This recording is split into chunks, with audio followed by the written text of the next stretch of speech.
I'd just like to say what a great privilege and honor really it is to be here with Anna at the moment when she gets this wonderful prize. All of us who have the good fortune to be translated by Anna, that is Antonia, Anita, and myself, we all feel very, very fortunate to have such a wonderful translator, not only because she's a marvelous translator, but also because she's a wonderful friend. So thank you very much, Anna, for all the work you've done for us. And thank you, Norman Gadetti, also, who has collaborated for these last two books. So I'm going to read to you first from Sea of Poppies. It was shaped like a ship, this river port, its hull outlined by a continuous bulwark of towering grey walls. Between the water and the city's walls lay a shoulder of land that was as turbulent as a ship's wake. Although it fell outside the city limits, this stretch of shore was so thickly settled that nobody could tell where the land stopped and the water began.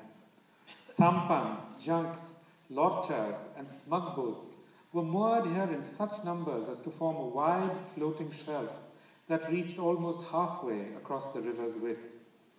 Everything was jumbled, water and mud, boats and go-downs. But the confusion was deceptive, for even in this teeming, bustling length of silt and water, there were distinct little communities and neighborhoods. And of these, the strangest, without a doubt, was the small enclave allotted to the foreigners who came to trade with China, the extra-celestials who were known to the Cantonese as Fankis, aliens. It was on this bit of land, just beyond the southwestern gates of the walled city, that the aliens had been permitted to build a row of so-called factories, which were nothing but narrow red-tiled buildings, part warehouse, part residence, and part accounts office for the shruffing of cash.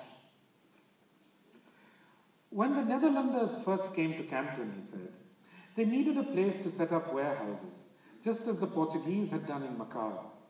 They were given that little island, so then they asked if they could build a hospital there to treat their sick sailors. This was impossible to object to, so the Chinese said, go ahead. And the Dutchmen began to bring ashore a great number of tubs and barrels, filled, they said, with provisions and building materials. But the tubs were strangely heavy, and one of them got loose. It broke into splinters, and out rolled a cannon. How can sick man eat gun? They were asked. And of course they had no answer. Evidently under the guise of setting up a hospital, the Dutchmen were busy building a fort. And even after the deception was discovered, the Chinese did not attack or molest them. Instead, they used the tactic that has since become their favorite weapon against the Europeans, a boycott. They stopped people from sending supplies, so the Dutch ran out of provisions and had to abandon the island. From then on, the Chinese knew that the Europeans would stop at nothing to seize their land. And one thing you have to say about the Chinese is that unlike the others in the East, they are a practical people. When faced with a problem, they tried to find a solution.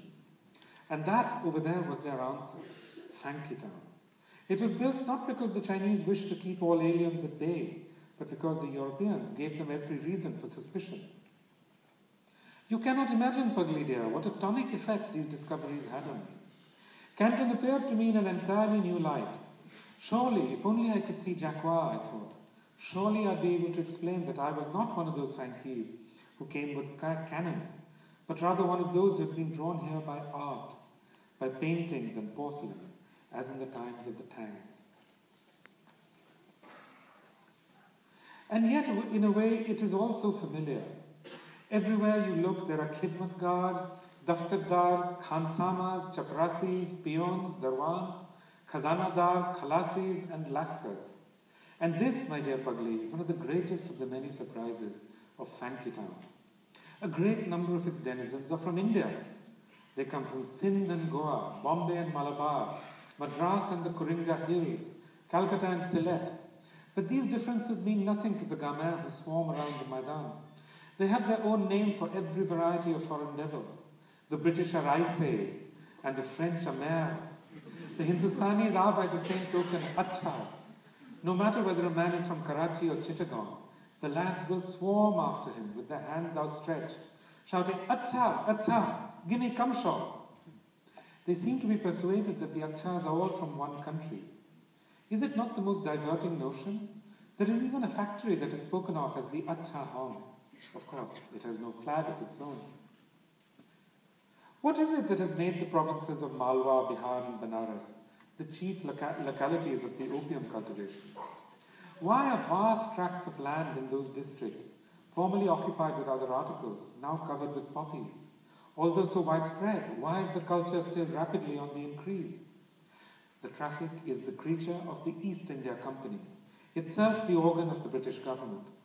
The revenues of India, the opium branch included, have repeatedly received